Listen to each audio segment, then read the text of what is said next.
안녕하십니까, 이재성입니다. 영국의 일간지 데일리 메일에 이런 제목의 기사가 올라왔었습니다. 아빠가 되고 싶은가? 영국식 아침 식사를 그만둬라. 연구 결과 이런 음식은 정자를 해친다. 뭐가 문제일까요? 이 사진 눈 크게 뜨고 보십시오. 여기에 있는 베이컨, 소세지, 그리고 버터 바른 빵, 해시 브라운이라는 감자튀김을 더 먹기도 하죠. 이 기사는 세계 최고의 권위를 갖는 휴먼 리프로덕션 저널에 실린 하버드 대학의 연구 결과를 인용한 기사입니다. 바로 이 논문이죠. 제목은 지방질 섭취와 정액의 품질, 임신 클리닉에 다니는 남자들 중에서. 하버드 대학의 연구팀이요, 난임 때문에 병원에 다니는 99명의 젊은 남자들의 식생활을 조사했어요. 어떤 지방질을 먹는가에 따라서 정자의 상태가 어떤지를 조사한 겁니다. 결론은 이겁니다. 포화지방산을 많이 먹을수록 정자의 숫자가 감소했다.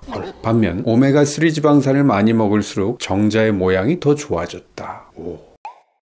이보다 더 큰 규모의 연구에서도 비슷한 결과가 나왔습니다. 이 연구는 난임 클리닉에 다니는 남성들이 아니라 군 입대를 앞둔 701명의 팔팔한 남자들의 정자 상태를 조사한 겁니다. 그 결과 포화지방산을 가장 많이 섭취한 그룹의 정자 숫자는 가장 적게 먹었던 그룹보다 40% 정도 더 낮게 나타났습니다. 포화지방산, 어떤 음식에 많이 들어있나요? 삼겹살의 하얀 비계, 꽃등심의 하얀 마블링, 아이스크림 이런 데 많이 들어있죠. 버터와 마가린, 그리고 그걸 잔뜩 넣은 빵, 도너츠, 케이크, 과자 이런 데도요.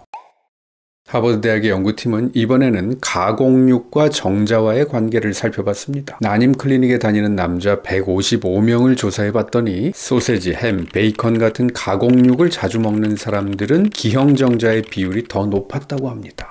반면에 생선을 자주 먹은 사람들은 정자의 숫자와 모양이 훨씬 더 양호한 것으로 나타났습니다. 자, 데일리 메일에 또 이런 기사도 났었어요. 제목 보세요. 하루에 치즈를 3장 이상 먹는 젊은 남자들은 아빠가 될 기회를 망칠 수 있다. 이 기사는 이 논문을 인용한 거였습니다. 유제품과 정자의 품질을 연구한 거죠. 189명의 젊은 남자들, 모두 날씬하고 운동도 규칙적으로 하는 건강한 남자들을 대상으로 한 겁니다. 연구에서는 유제품 1회분을 치즈 1장 반, 우유 1잔, 그리고 아이스크림 1스쿱 정도로 삼았는데요. 이런 음식들을 하루에 3회분 이상 먹으면 정자의 질이 25% 정도 떨어지는 걸로 나타났습니다. 특히 정자의 모양이 나빠졌고 앞으로 전진하는 정자의 비율이 떨어졌습니다. 과도한 유제품 섭취가 정자에 좋지 않은 영향을 끼치는 이유에 대해서 이 연구를 주도했던 미리암 아페이체 박사는 젖소에서부터 오는 에스트로겐, 살충제 성분, 염소 화합물, 그리고 중금속의 영향일 거라고 설명했습니다. 이거 젖소 키우시는 분들은 상당히 기분 나빠하실 것 같은데요. 제 얘기가 아니고 미국에 있는 이 미리암 박사의 추측이에요. 역시 하버드 대학의 호세 차바로 박사 연구팀은요, 33명의 남자 정액을 채취해서 그 정자를 이루고 있는 지방산을 분석해봤습니다. 그랬더니 정자의 숫자가 적은 사람들일수록 정자의 트랜스지방산 수치가 높은 것으로 나타났습니다. 정자에서 트랜스지방산 함량이 높다는 것은 어쩌면 그 사람이 평소에 트랜스지방산이 들어있는 음식을 많이 먹었다는 것으로 추정해 볼 수도 있을까요? 호세 차바로 박사는 연구를 이어나갔습니다. 바로 이 논문이에요. 젊고 건강한 남자 209명을 대상으로 평소의 음식 습관과 정자와의 관계를 조사해봤더니 역시 트랜스지방산의 섭취가 많을수록 정자의 숫자가 적은 것으로 나타났어요. 트랜스지방산이 많이 들어있는 음식은 마가린, 쇼트닝이 많이 들어간 빵, 쿠키, 비스켓, 도너츠, 케이크, 파이, 페스트리, 라면, 팝콘, 감자튀김, 탕수육, 돈가스, 프라이드 치킨 같은 튀긴 음식들입니다. 다 맛있는 거죠. 근데 요즘 나오는 마가린은 트랜스지방산이 제로인 것들도 있어요. 하지만 그 마가린에는 에스테르 교환 반응을 통해서 만들어진 인위적인 지방이 들어있기도 해요. 이것이 건강에 미치는 영향에 대해서는 아직 판단할 수가 없습니다. 저 개인적으로는 아직 안심하지 않습니다.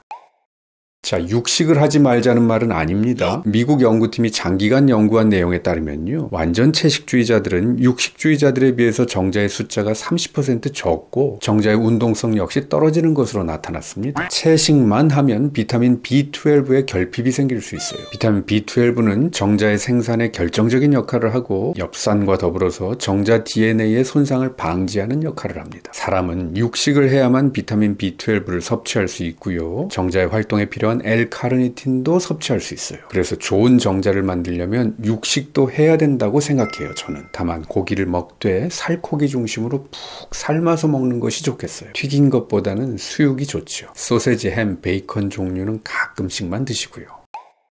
오늘은 논문을 가지고 얘기를 많이 했어요. 이렇게 논문으로 근거를 대지 않으면 남자들이 제 말을 잘 믿지 않으셔서요. 정자를 걱정하시는 분들, 정자의 숫자가 적거나 정상적인 모양을 갖는 정자가 적은 분들은요. 포화지방산과 트랜스지방이 많이 들어있는 음식은 좀 적게 드시는 것이 좋겠습니다. 그리고 정자에 안 좋은 것은요, 난자에도 안 좋습니다. 꼭 부부가 함께 실천해 보세요. 정자를 튼튼하게 만드는 방법, 제가 정리한 글이 있습니다. 아래 설명칸과 고정 댓글에 링크 남겨놓을게요. 지금까지 한의학 박사 이재성이었습니다.